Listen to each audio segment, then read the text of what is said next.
Welcome back to Ryan and Brian's Bible Bistro. I'm Ryan. I'm Brian. And this is the Bible Bistro, a podcast all about the Bible, theology, and things related. All things related. All things related to Christian faith. Boom. Banging my head against the microphone here. Yes, all things related. We're back in the bistro. We just had it was delicious. An authentic Mexican meal. Authentic Mexican meal. It was delicious. Yes. Yes, it was good. Yeah. It was good. We're back in here. It's good to be in the Indianapolis area. I was going to say, I didn't say this last time we recorded, but I was at my home congregation. They asked me to come back and speak at homecoming yesterday, and that was nice. Had a good time there, and good to see lots of people I hadn't seen in a long time. So I know some of them listen, even have a Sunday school class that uses some of this sometimes. So shout out to Zoa Christian Church. Yes. The center of the Restoration Movement there in Scott County. That is absolutely right. The center of the Restoration Movement. Well, we're back today. We're doing Daniel 5. And you said, before we started this, you said, this is my favorite part. And I'm like, oh the really? podcast? Yeah. And you go, no, Daniel. Daniel. I'm favorite part of Daniel. Yeah, favorite part of Daniel, not well, and I thought you were podcast. talking about the introduction, because we never know what I know this is going to surprise because it comes across so smoothly. But we never know what we're going to say in that introduction. Yeah. Yeah, well, that's the charm, isn't it? Isn't that the charm of it? I don't know. It's the charm. I'm just going to go ahead and say it's the charm. We've been psyching ourselves up, up our souls. That's a shout out for our biggest fan. Yeah. Hyping up our souls. But we're in Daniel 5. Right. So this is also, we're still in some of the narrative parts of this. Getting toward the end of the narrative. Only got a couple more accounts going on here. Yeah, so we had wild Nebuchadnezzar last week. He's got the nails. Yeah. I referenced like a Howard Hughes, scary Wolverine nails. Right. Long hair like eagle feathers. Yeah. Eating some grass for a couple years. And then, we just had this question before we came up in this, because we are moving on from Nebuchadnezzar now. Right. Did Nebuchadnezzar end up being a believer in God? Believer in God. I mean, it seems like life ended. Yeah, that's what Daniel seems to indicate. I mean, it's interesting. It really, there's no more we can say than what we have there, and that's the kind of the last word on Nebuchadnezzar that we have here is that he shouts out to the Most High God, and says to his whole empire, you need to give credit to this God of Daniel, because he's able to do things that these other gods are not able to do. Yeah, his dominion is an eternal dominion. Yeah. Isn't that interesting? Yeah. So chapters 4 and 5, then, as we get into 5, are kind of in contrast then. And Daniel's even going to make a specific statement comparing Belshazzar to Nebuchadnezzar and kind of draw those together. So they're intentionally laid here across, even though the account of chapter 5, it's all of these accounts in Daniel really don't give us any chronological markers. There's not except for the first one and the last one, and the third year. But we don't have, this is, 40 years later, or, in the second year of Belshazzar. It just all of a sudden we switch from Nebuchadnezzar, and now we're given this King Belshazzar, who's now in control. Okay. So go ahead and read verse 1 of chapter 5, and we'll start talking about it there. Yes, and now I'm going to say Belshazzar, not to be confused with Belteshazzar, which is who's Daniel. Daniel's name. Yeah. Right. They have similar meanings, probably. The Baal. Yeah. So, and the Shazar has to do with saving or protecting. Right. Yeah. So just so no one gets confused if you're not reading this. So King Belshazzar gave a great banquet for 1,000 of his nobles and drank wine with them. While Belshazzar was drinking his wine, he gave orders to bring in the gold and silver goblets. Stop right there. I just wanted verse 1 to start with, because I want to talk about Belshazzar a little bit, because later on it's going to talk about your father the king, referring to Nebuchadnezzar, but Belshazzar is not technically Nebuchadnezzar's son. Sometimes we have this happen. Anybody same son of David, right? Yes. When we refer to the son of David, that doesn't necessarily just mean Solomon, right? It means those who are his descendants. And so it's the same here when he talks about your father Nebuchadnezzar. He just means your ancestor. So I'm just going to briefly, to kind of, the Bible doesn't do this for us, but I'm going to kind of fill in a little bit of the gaps of what happened after Nebuchadnezzar's death. Then we have his son, and now I've forgotten. Oh, and this is actually in 2 Kings chapter 25, 27. I'd forgotten about this. And his name's into English. It's hard to transliterate his name into English. Evil Moradok is the older way to do it, or Ul Moradok. You'll see now some. But he was the king who became, he was the son of Nebuchadnezzar who became king. After 2 years, however, he was assassinated by Nebuchadnezzar's son-in-law. And he ruled for, I think, 4 years is how long that son-in-law ruled. So it basically killed his own brother-in-law in order to take the throne. Yeah. He wasn't a physical descendant. Not through the son line of Nebuchadnezzar, but it was his daughter's husband, if you think of it that way. So then after he ruled, he is succeeded by his son Labashi Marduk, who after only 2 months was assassinated by Nabonidus. So here's the upshot of all of that is after Nebuchadnezzar, there is a lot of transition taking place very quickly. It happens all the time. It's kind of a natural thing. You also see it in the end of the book of 2 Kings. When you have assassinations taking place, people look around and say, well, all I have to do to be king is kill the king, kill the current king, right? Right. And so it's kind of a power play, or this kind of an idea of a changing the kings very often. Nabonidus, though, he's able to be on the throne for some time. I think it's 17 years, if I remember correctly. So he's able to reestablish a little bit of that glory. But then his son, after he dies, is Belshazzar. So that's how we get to Belshazzar from Nebuchadnezzar. Just kind of a quick. So it's not his biological son. It's his descendant. Descendant. His descendant. So yeah. Okay. Good. Okay. So now go ahead. Clear as mud. Clear as mud. We got this all figured out. Well, Belshazzar was drinking his wine. He gave orders to bring in the gold and silver goblets that Nebuchadnezzar, his father, had taken from the temple in Jerusalem, so that the king and his nobles, his wives and his concubines, might drink from them. So they brought in the gold goblets that had been taken from the temple of God in Jerusalem, and the king and his nobles, his wives and his concubines, drank from them. And they drank the wine. They praised the gods of gold and silver, of bronze, iron, wood, and stone. So we see them essentially giving praise to the gods of the raw materials. Of the Babylonians. Yeah. Well, and the Babylonians, it's what Paul says in Romans chapter 1, right? Romans 1 says that they exchanged the worship of the Creator for created things. And that's really what idolatry comes down to, right? We're not giving praise to the one who brought these things into existence, but we're giving praise to them. We already saw when we looked at the names of, one of the important gods, and I'll mention this in just a minute as for another reason as well. One of the important gods in the Babylonian hierarchy was the god of the moon. And we see his name in a couple of these different, Aki or Aku, we see that name mentioned. And so the god of the moon, for example, but then also, like you said, these material things, like they're drinking out of gold and silver and giving praise to these metal gods, these idols, so to speak. Okay. But they're using the materials from the temple, which were mentioned all the way back in the second verse of this book, chapter 1, verse 2. It says Nebuchadnezzar laid sack to Jerusalem and took some of the items from the articles from the temple and brought them to the temple of his god. And so here he's having this feast, 1,000 people in attendance at this feast. And I'll go ahead and say this now. We're going to see that this is actually backed up by a couple of other historical accounts to the point that we can date this pretty specifically. The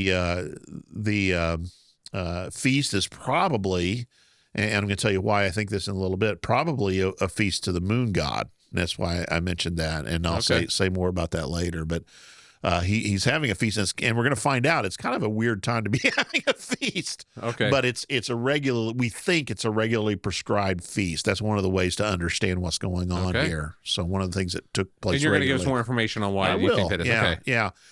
But they're using some of these articles that were dedicated. If you remember back to the book of Deuteronomy or Exodus or Leviticus, it talks about what needs to be done to set these apart for special use in the temple. So they're only to be used for God. That. Yes. And we talked last week about the Ark of the Covenant, for example, and the way that the Ark of the Covenant, when it went to the Canaanites, wreak havoc. Was bad news. Yeah. And it's a similar kind of thing here. They're using these articles for things that, well, it's antithetical. It goes all the way back to what we've said that this book is really about, is that contrast between the worship of the true God and the worship of idols.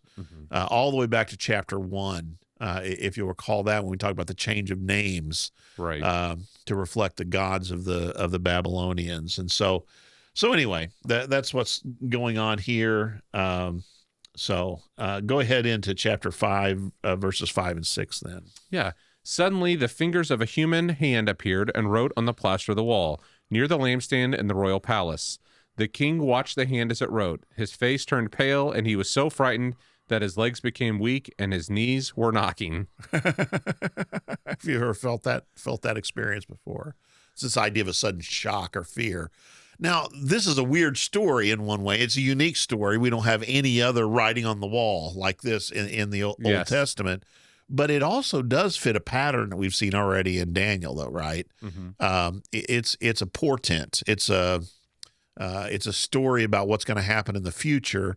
But instead of coming as it did with Nebuchadnezzar in the form of dreams, it's this message that's written in this, what we call it, miraculous or supernatural, however you want to think about it. This unusual way. This message is written there in front of everybody. That's what I was just thinking. It's like in front of, if there's 1,000 people there, Yeah. I'm sure everybody's knees are knocking. Like I'd say so. Yeah. When's the last time you were at a dinner party and a hand appeared and started writing on the wall?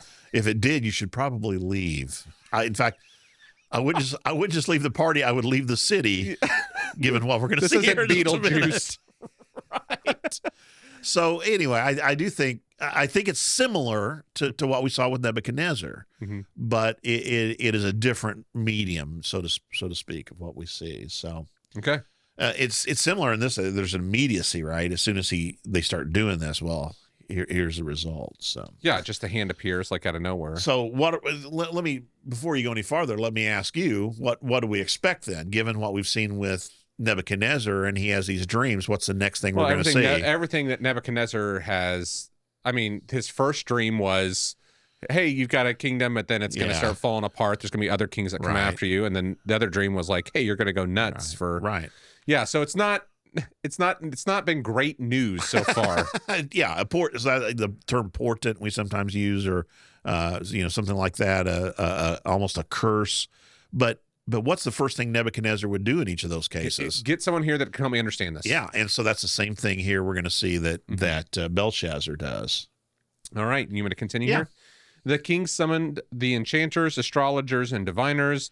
Then he said to these wise men of Babylon, whoever reads this writing and tells me what it means will be clothed in purple and have a gold chain placed around his neck, and he will be made the third highest ruler in the kingdom. Then all the king's wise men came in, but they could not read the writing or tell the king what it meant. So just like we've seen before with Nebuchadnezzar, I'm calling together all these wise guys, and none of them were able to read this. I hadn't thought of this until you mentioned it last week. You mentioned that Nebuchadnezzar went from killing them to just asking about it. And now we have a kind of the other end, a reward. If you can do this, we will give you a reward. Elevated. Right. I would have said the best I could do is second. I'll give you the second in charge here, not third. So then what happens now, of course, again, if you think back to Nebuchadnezzar, okay, these guys couldn't figure it out. So what are we expecting to happen now? By now, we have a cycle here, like a formula here that they can't do it. And so then we call in Daniel. And it shows the contrast of what's happening. Now, Daniel gets called in a slightly different way as well. I'll mention here, let me read just verse 10 for you at the beginning. It says, the queen, when she heard the discussion of the king and his lords. So queen here, this word could be either referring to, just like in our, Americans aren't much about kings and queens, but there are still kings and queens in the world. Kind of like the way we count it, this word can either refer to Belshazzar's wife or mom or mother. Right. And I think, like from the previous generation idea, and I think given what we have coming next, that might be the better way to understand this, kind of like as queen mother. Because what happens is when she hears this discussion, she came into the banqueting hall. The queen said, "O king, live forever. Do not let your thoughts terrify you or your face grow pale. there is a man in your kingdom who is endowed with the spirit of the holy gods. And there's that whole Plural gods. And same phrase we saw back before. He has the spirit of the holy gods. In the days of your father, okay, that's that idea of Nebuchadnezzar, back to the time of Nebuchadnezzar. In the days of your father, he was found to have enlightenment, understanding, and wisdom like the wisdom of the gods. Your father, King Nebuchadnezzar, made him chief of magicians, enchanters, Chaldeans, and diviners. There's that Chaldean thing we've talked about before. Because an excellent spirit, knowledge, and understanding to interpret dreams, explain riddles. And this is probably what we see the writing on the wall, we're going to see in just a minute, is best described as a riddle. So we had the dreams before, and this is a riddle. And solve problems were found in this Daniel, whom the king called Belteshazzar. Now let Daniel be called, and he will give the interpretation. So the queen mother, however we understand this, says, there is this person you haven't tried yet. Now, what we should imagine, because the history I gave you there, now think about it, if we have, at the end of the story of Nebuchadnezzar, we don't know how many more years of his reign he had after this. He does say he was restored to his kingdom.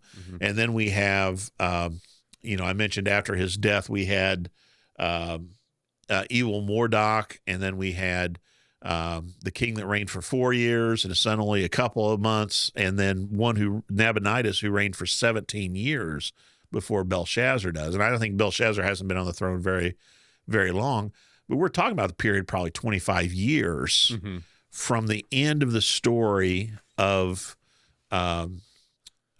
Nebuchadnezzar. Nebuchadnezzar until we get to this. So I mentioned at the very beginning of this whole series that Daniel, this is a span of about 70 years, something like that. And so he's probably getting to be an old man by this point, right? And so he's brought in before the king, and we're going to see this is the response. He's kind of been forgotten, is the way I would put it. He's kind of been, put to the side. This kind of reminds me, again, total side note, reminds me of like a Joseph. Joseph, yeah. When a generation arose who no longer knew Joseph. That's like, push him off to the side. Yeah, and so that's the same kind of thing here, I think. Yeah. Okay. So where we can picking up here at 13? 20. Yeah, I'm sorry, 13. Yeah. Here we go. I was going to say, so Daniel was brought before the king, and the king said to him, "Are you Daniel, one of the exiles my father the king brought from Judah? I have heard that the spirit of the gods is in you, and that you have insight, intelligence, and outstanding wisdom. The wise men and enchanters were brought before me to read this writing and tell me what it means, but they could not explain it. Now I have heard that you are able to give interpretations and to solve difficult problems. If you can read this writing and tell me what it means, you'll be clothed in purple and have a gold chain placed around your neck, and you'll be made the third highest ruler in the kingdom." I suppose we should say this. Clothed in purple is a sign of royalty, right? It's a very expensive cloth. It was probably made, one of the ways it was made in the ancient world was through small sea creatures, and so it was a very costly process, and so it's a sign of wealth and royalty. Daniel's answer in the presence of the king is, this is verse 17, "Let your gifts be for yourself, or give your rewards to someone else. Nevertheless, I will read the writing of the king and let him know the interpretation." In other words, I don't need your gifts, but I will do this for you. And then here's the reminder of the story. "O king, the most high God, the most high God gave your father Nebuchadnezzar kingship, greatness, glory, and majesty. And because of the greatness that he gave him, all peoples, nations, and language trembled and feared before him. He killed those he wanted to kill, kept alive those he wanted to keep alive, honored those he wanted to honor, and degraded those he wanted to degrade. But when his heart was lifted up and his spirit was hardened so that he acted proudly." That takes us back to the last chapter of that story. Looking at his gardens and all that he'd done. Exactly. So when he acted proudly, he was deposed from his kingly throne, and the glory was stripped from him. He was driven from among people, and his mind was made like that of an animal.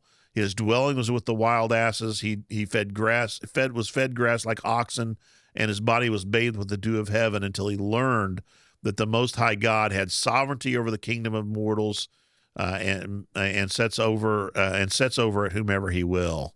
And so essentially he's saying, you've forgotten the story of Nebuchadnezzar. You've not learned from the story of Nebuchadnezzar. You know the saying, if you don't remember history, you're doomed to repeat it, right?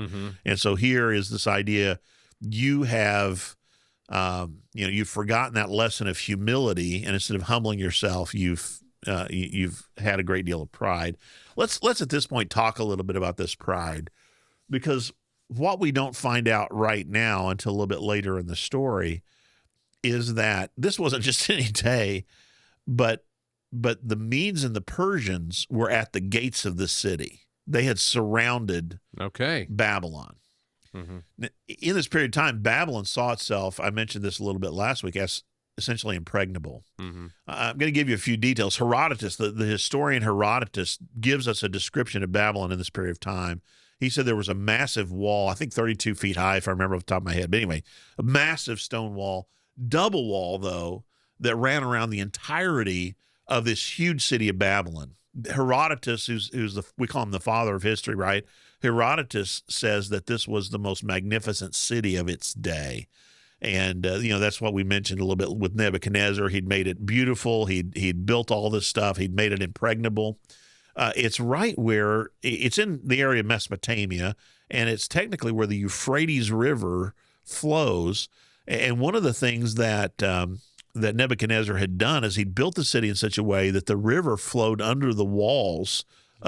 So if there was siege, they always had water. You always had water. So laying siege to an ancient city was the way that you took it. Mm-hmm. And the two things that you could do is you could deprive people of fresh water. You could deprive them of food. Well, they had a constant supply of fresh water.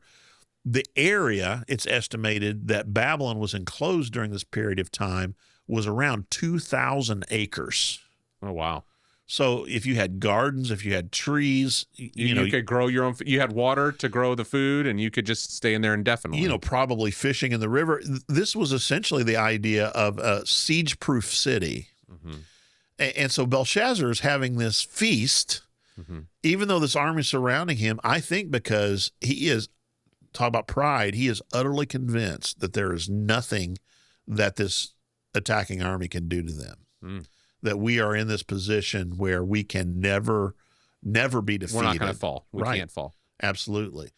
So he has this feast.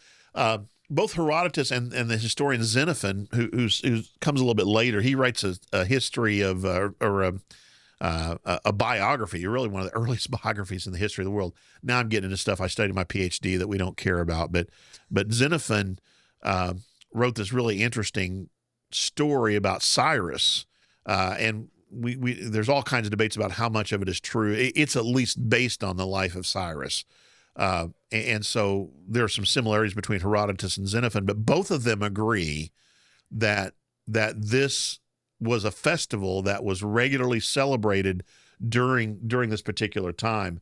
I'm just going to read to you a little bit from Xenophon. Oh, no, I didn't. Yeah, okay, here it is. Yeah.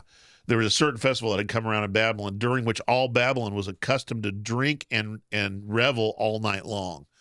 And so I think that that's this festival to the moon god that was regularly scheduled during this period of time. And they're like, it doesn't matter if there's an enemy army at the gates. We're going to go ahead and do this. And my point here is that is the epitome of a prideful position, right? There's nothing that can happen that can cause us to fall. Mm-hmm. And this is the point at which in this banquet, they're toasting the gods. In this banquet, the hand appears and it writes on the wall. And so Daniel's brought in to interpret it. He points out to Belshazzar, your pride, you didn't learn from Nebuchadnezzar. Your pride is your problem. So go ahead and read verses 25. Well, actually, let me read 24 and 25. So from his presence, the hand was sent, and this writing was inscribed. And this is the writing that was inscribed: many, many tekel parson. And I'll just say a few things about these words.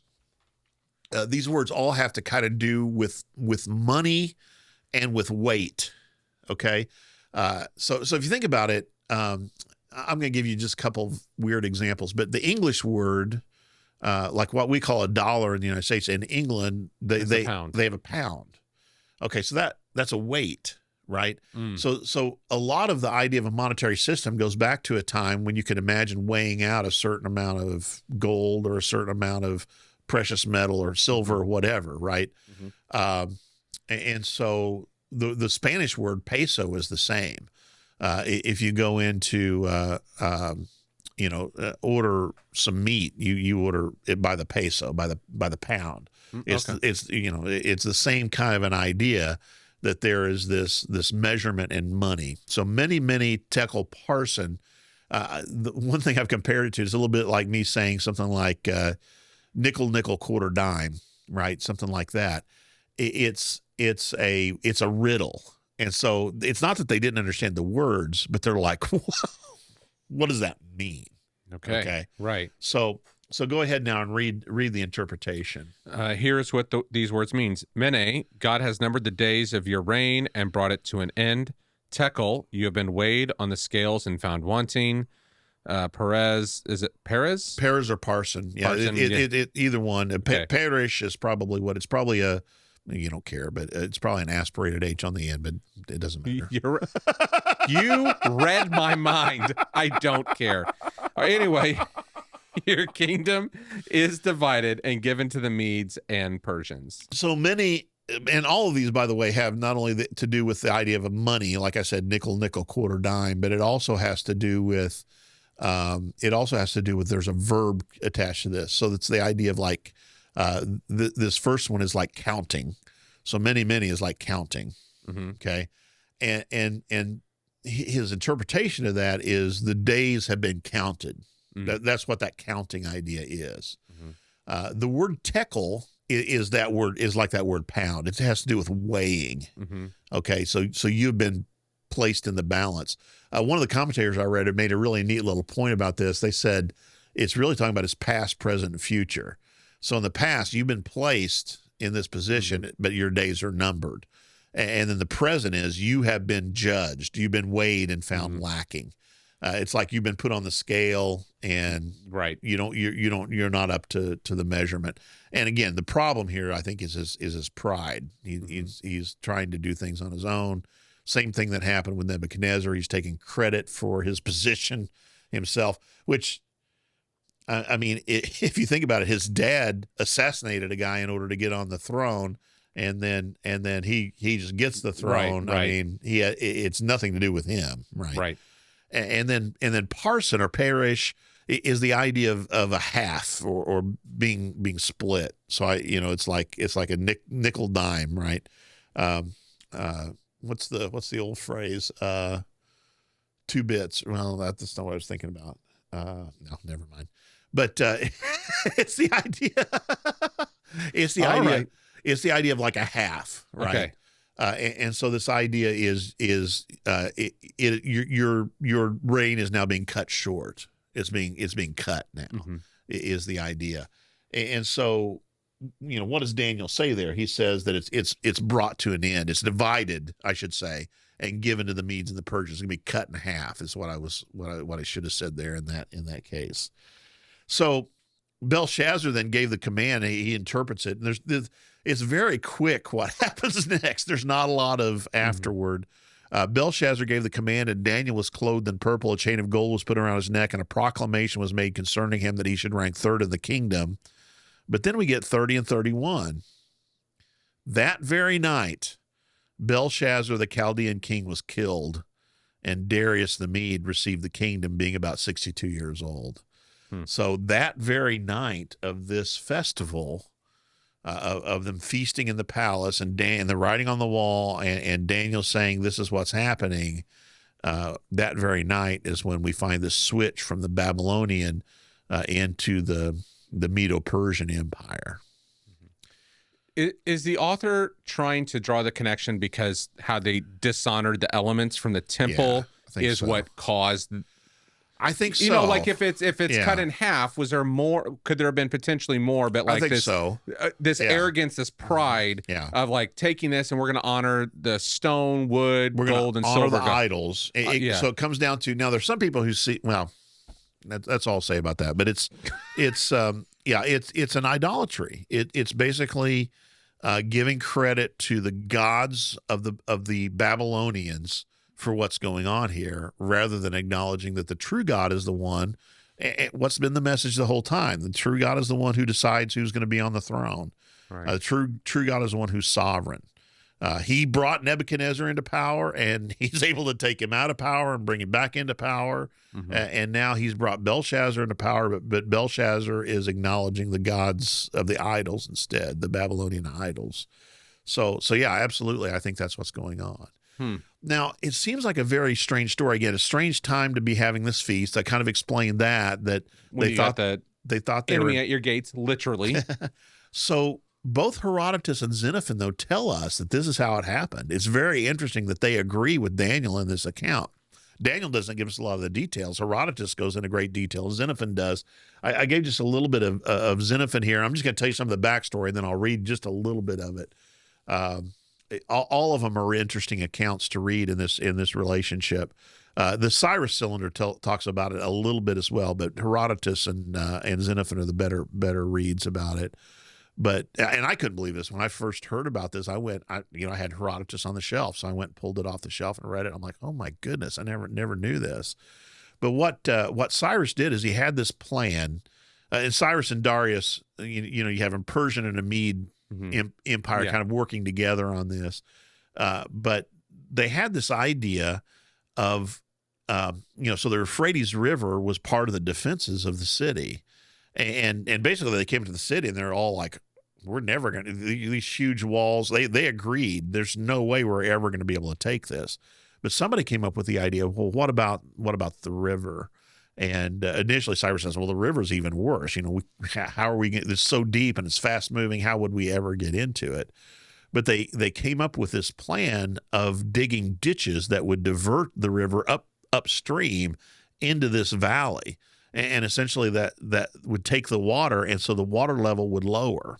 And Herodotus gives us a very detailed story about this, that they sat there and watched until as the water went lower and lower. The day that the ditches were finally done, and this was already, they were ready to knock down that last bit so that the water would be diverted for a period of time, they waited until this time of the festival because they were all occupied. Drunk. Right.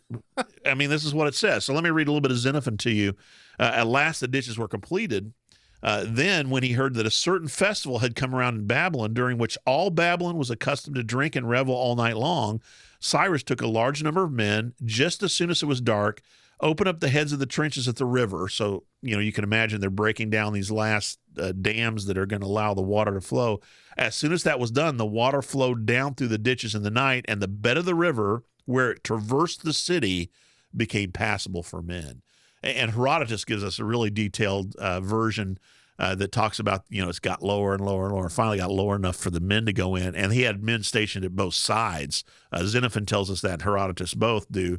And from both sides they come in and essentially take the city without much destruction at all. They're able to just come in and take over the city because they were so unexpected. The guards were, if you're on guard duty, this huge city that you don't expect anybody to ever be able to take, and you probably don't have the army standing ready to go because you're just they're out partying, and it's like, it's just another day. Exactly. Another day in Babylon. And so it's, what seems like an incredible story. And again, the Bible, I'm always amazed when the Bible gives us something like this because it's very brief. It reminds me of the account you mentioned last week, Shalmaneser, and it reminds me a little bit of the account of Sennacherib when he was surrounding Jerusalem, and the angel comes. Angel dies, and the angel comes, and they all die. Just a very brief, one verse. It says, 186,000 men died. Or woke up. They woke up in the morning. They were all dead, is what it says.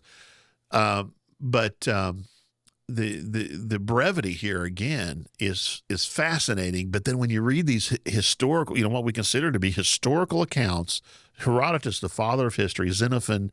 And you read these, and they corroborate so closely what's going on.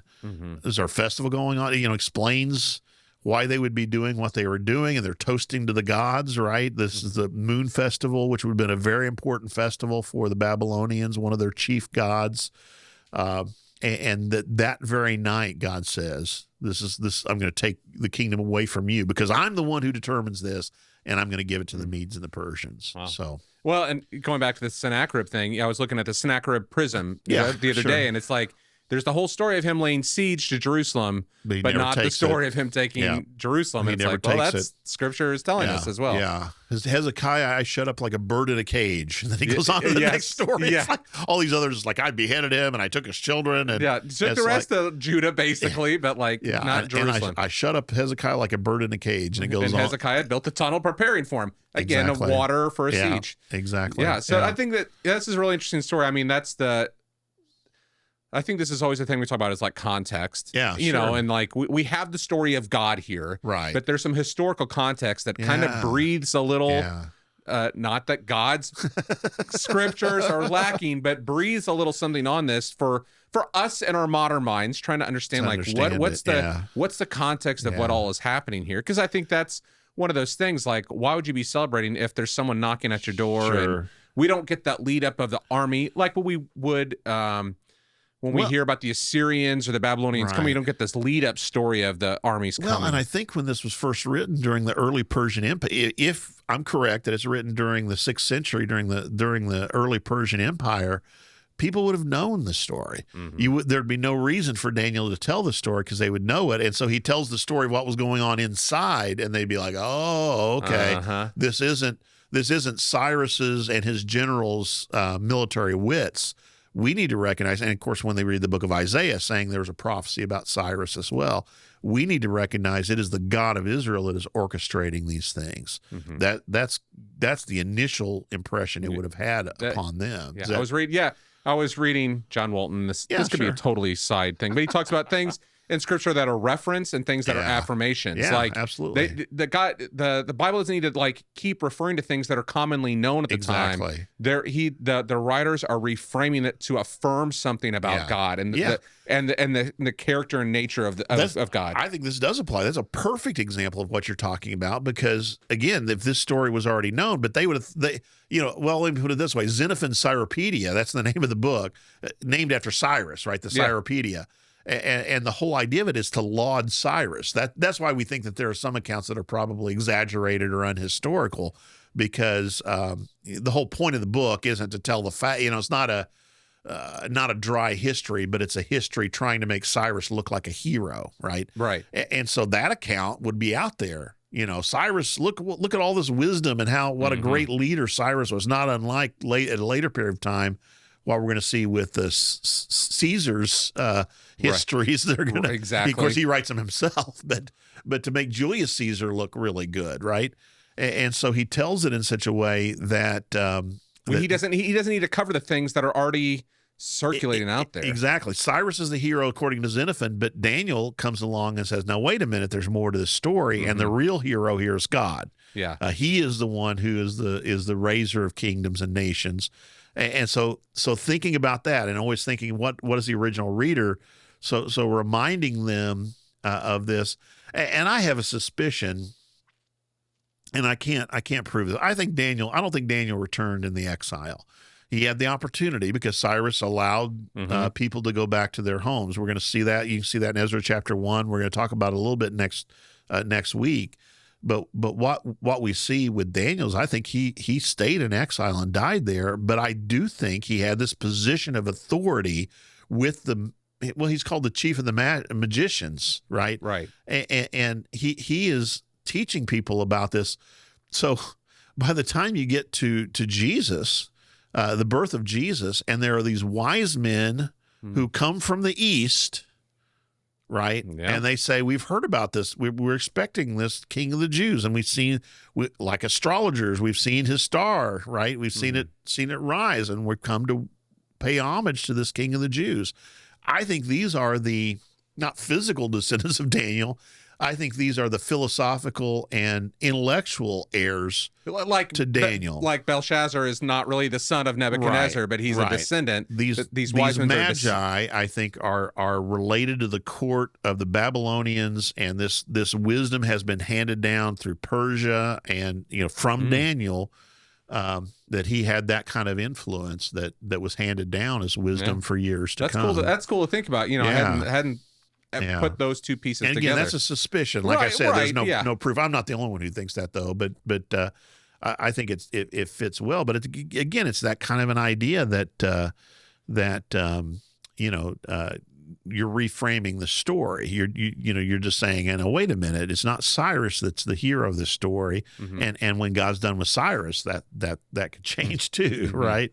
When he's done with the Medes and the Persians, particularly, there's going to be this guy named Alexander that you guys are going to have to deal with down the road. It's just such a crazy time of. I mean, it's always as soon as Solomon passes away and we have Rehoboam and Jeroboam, it starts this path of like craziness that just I mean, it is crazy. Right. I mean, the north and the south are fighting with each other. Then you've got the Assyrians coming through, and then you've got the Egyptians are kind of making a run back up there, and here comes Assyrians and Babylonia. And then Alexander. It's like, what a crazy messed up place that that God's working through this, and I think God's showing like it doesn't have to be perfect conditions. He's still in control. Absolutely. What we would think would be perfect conditions for his kingdom, but he's working the pieces to bring his kingdom. And as we've said before, apocalyptic literature, and I know I keep saying that, but apocalyptic literature, like Daniel, is written in times of turmoil. It comes in times of chaos to remind us of this fact that God is on the throne. That's what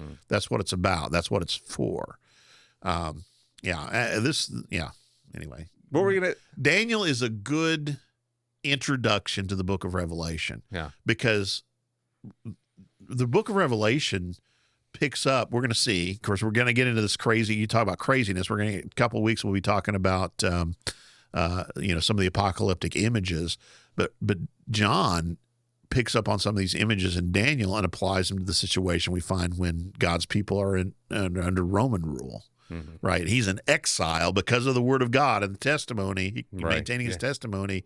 He's in exile on the Isle of Patmos when God reveals the things that he reveals to him in Revelation. So he uses some of these same images to talk about what's going on in that context. All right. Well, this is great. This is a great conversation here. Good. Talking about this and, some of that historical context for those of you out there that didn't know some of that historical context that kind of helps paint that picture of what's going on and then how God's working in it. Right. And I'm excited then because we're in a whole new empire. Yeah. Stay tuned for the Greeks or for the Medes and Persians. Yeah. Into that. And then into the fun stuff. What's the who line? Meet the new boss, just like the old boss. Something like that. Second verse, same as the first.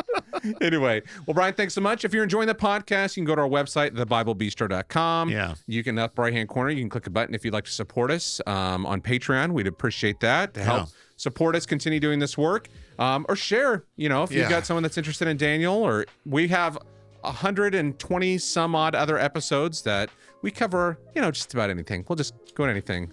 We're running out of stuff to talk about. No, that's not true. Anyway, there's lots going on there. But if you'd share or go to Apple Podcasts, give us a review. We'd appreciate that as well. So review and rate. Yeah, review, rate, and share. We'd appreciate that. Yep. All right. Thanks so much, Brian. That's a phone call. Oh, it's the Lord. All right, we got to go. Just kidding. All right, talk to you later, Brian. See you next Tuesday. See ya.